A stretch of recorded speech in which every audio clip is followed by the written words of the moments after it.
Hi, I'm DFL Chairman Ken Martin, and this is the Chair's Corner. Joining me today is our DFL endorsed candidate for State Auditor, two-term incumbent State Auditor Rebecca Otto. In her 2 terms as State Auditor, Rebecca has been recognized nationally for her work.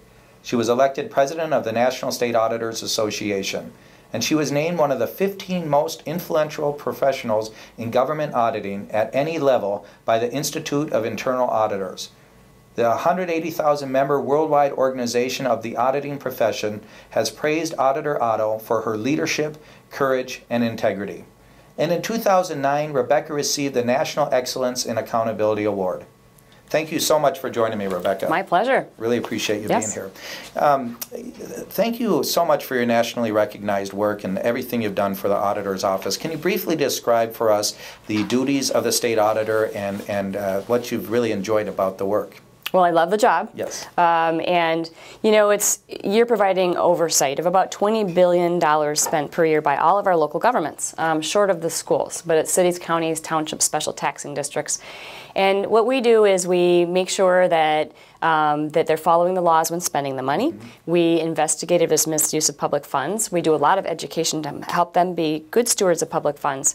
But we really provide that transparency of their financial transactions, accountability in terms of making sure they're having their audits done and reviews. And then finally, I actually have tried to help them be more efficient and effective at service delivery. So I figure out ways that I can leverage you know, the work that we do in our office to help get a bigger bang for our buck in the communities. So it's all about good government in Minnesota. And you've really, over the years now, you've been the taxpayers watchdog, looking out for Minnesota taxpayers and communities throughout the state. And you're not only recognized nationally for that work, but here around the state, local government officials and others you work with have really recognized and praised your work. What are 2 of the reports that you've done that you're probably most proud of in your administration, or 2 of the issues that you've taken on that just really stand out for people? You know, during the downturn and very tight budgets in government, our local governments have to do things. They provide public safety services, they maintain streets and highways, they make sure streetlights are working. And with tighter budgets, it was how can we help them save money? Because they have to deliver services. One of the things I did was we issued a report. It's a best practices review on understanding the steps to best practices when making investments in reducing energy costs. If you can reduce your overhead costs and your energy costs, you have more money to either reduce taxes or deliver services more completely, whether it's plowing snow or whatever else. And so not only was that extraordinarily successful, local officials embraced it, but I heard the churches were using it and all kinds of different folks. It showed also where the money was, so it helped them find grants and different resources to make these investments. But when they make them, to make sure that they get the biggest bang for their buck. And so we showed them how to do that. Statewide conference was organized, and we got the National Excellence and Accountability Award. Now, the kind of the cherry on top was that it also worked to reduce our carbon footprint, which is very, very important. So thinking that we have thousands of units of local government, finding places that we can impact government and many other things in the process, which is good. One more, the Metro Gang Strike Force debacle, which I think most people heard about in the news. One of the big issues with that whole thing was their property and evidence from what's holds property, but also evidence for the court of law. So you have to have basic security in those rooms. You have to make sure that you have logs that sign in and sign out. So there's got to be internal controls. What we did was we issued a report for all the other law enforcement agencies, over 800 of them around the state, to help them make sure they had the very best policies and procedures in place to protect the property and evidence in that room so that it does hold up in the court of law. So it's not sexy, but really critical to making our system work. And law enforcement agencies were thrilled that we did the report. It really did help them, especially in greater Minnesota where they may have less staff in some of their police departments and or sheriff's office. And so it was embraced and it's been used a lot. So I'm very proud of that one as well. But Minnesotans probably don't know, but it's the kind of thing that we're able to do. One of the things I think most Minnesotans don't know, they should, is that Minnesota has some of the highest numbers in terms of local units of government around the country. I think we might actually have the most local units of government for any state in the country, from township officers to city councils, county commissions, etc. And in this day and age of wanting more accountability, the taxpayers wanting more accountability, your office has really served, again, not only as a taxpayer's watchdog, but as the person who's bringing transparency and accountability to how those taxpayer dollars are spent. What has it been like working with local leaders throughout the state, and can you share many stories? Oh gosh, there's lots of good people out there. Yeah. They want to do good things. You know, I haven't run into many local officials who are electeds who want to do bad things in government. They want to do good things in government, and they love to share, you know, great ideas, best practices. I've been good about connecting them to each other when they want to share good things that they've done well.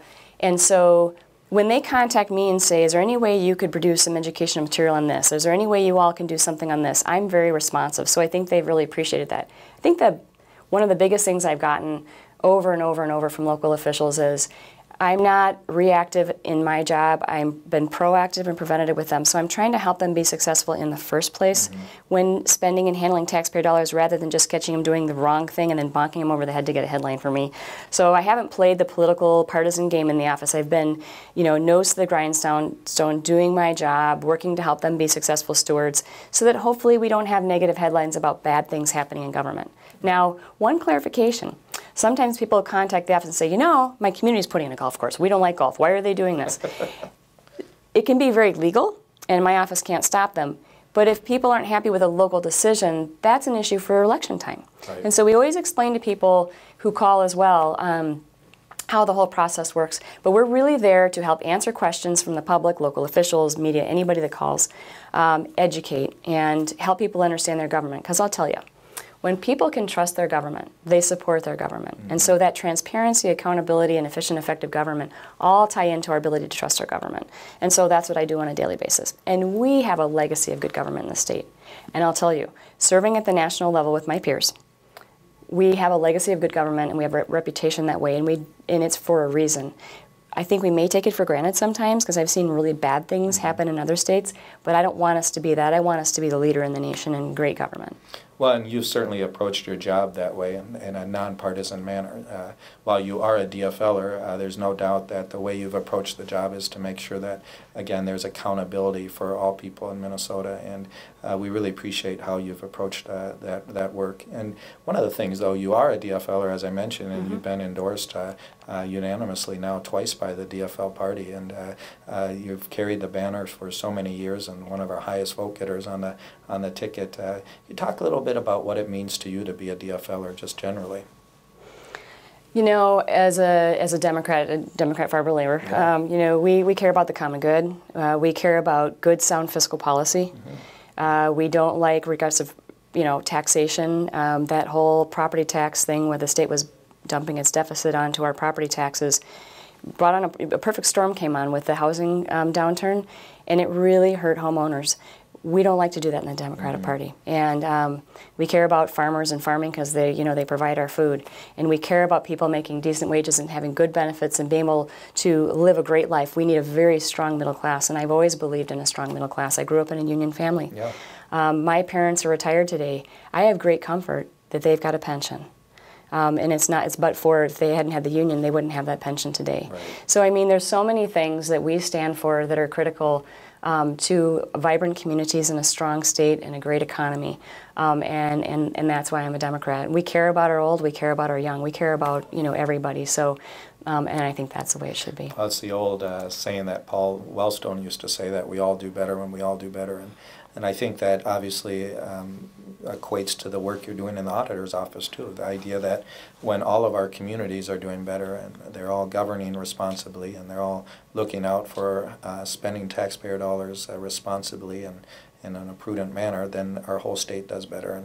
And there's no doubt that the work you've done there has helped build a better Minnesota for all people. So thank you so much for all the work you do. And is there anything else you'd like the viewers and other folks to know about you, or why you're running again, and sort of what your vision is for the future? Well, I love the job. Yeah. Would love to serve again. You know, I have colleagues around the nation that I can call upon at any time when we're trying to solve a problem or trying to figure out an approach they've taken. I have connections with the federal government. I'm here for Minnesota, and I'm here for good government, and I've even spread it in other parts of the country. And so I would love to continue that work, because whenever there's an opportunity for me to do something that's better for people, you know, better to save resources like taxpayer dollars, I'm going to dig in and do it. I don't demand headlines. I don't need to know, people don't know of all the things that I do, but just know that I care deeply about our state, I care deeply about our people, and I would love to continue the work of making sure government is as transparent and accountable and efficient and effective as possible. I'm a strong leader, I'm respected, and I think I've served the state well, and I'd love to do it again. So. Well, I know we're going to work very hard, all of us, to make sure that you return to the office next January and are reelected on November 4th. So thank you so much. Thank you. Really appreciate you being here, Rebecca. I want to thank Rebecca again for joining me today on the Chair's Corner. And I'd like to remind DFLers that Rebecca is our endorsed candidate for State Auditor, and to please vote for her in the primary on Tuesday, August 12th. If you're out of town that day and unable to vote, or not sure if you can vote that day, beginning on June 27th, you can vote in the primary by absentee ballot without an excuse. Please visit the Secretary of State's website at sos.state.mn.us to request your absentee ballot. As always, I appreciate your support of our great DFL party, and if you are interested in volunteering for great candidates like Rebecca Otto, please visit www.dfl.org. Working with our DFL leaders, we will continue to build a better Minnesota.